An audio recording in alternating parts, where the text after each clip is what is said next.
RMN Listen Win Anodan Basket Edition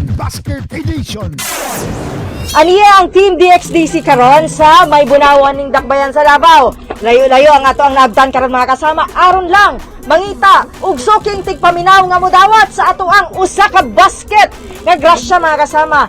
Hatod kini sa RMN Listen Win. Tay ali tay and yes, hello pag hello tanang. Hi! Ang pangalan? Evangeline Vistar, ma'am. Dugay na katigpaminaw og DXDC gyud ma'am? Dugay na jud, ma'am. Ay, bata pa gyud ko. Kay mao jud na mong nasunod sa tigulangan namo ug sa among ginikanan. Nganong DXDC man wa gyud mo nibuhi sa DXDC sa pagpaminaw ma'am? Wala jud, ma'am. Kay ang mga drama ug ang balita mao di amo ang giatangan. Unya ako man sa una pa gina mga drama pud na sa akong mga katigulangan, mao gyud po na ilang giatangan. Sige ma'am, mangutan na lamig kadyo sa imuha be. Pwede ka makahatag og duha ka mga programa nga badungog sa DXDC ma'am.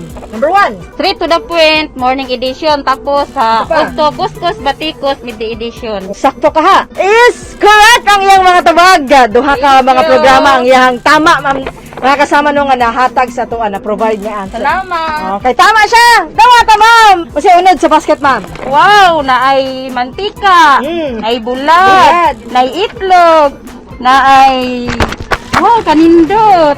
Ham. Ham. Salamat jud kaayo sa kang Sevira ug sa imuha ma'am Aimee ug sa DXDC 621 Davao. Yes! Congratulations, Ma'am Evangeline, mga kasama. Thank Ang you. atong winner sa ato ang RMN Listen Win Panudan Basket Edition. Kauban, si Radyaman Joel Baray. Kini, si Radyaman Aimee Ganita, tatak, RMN.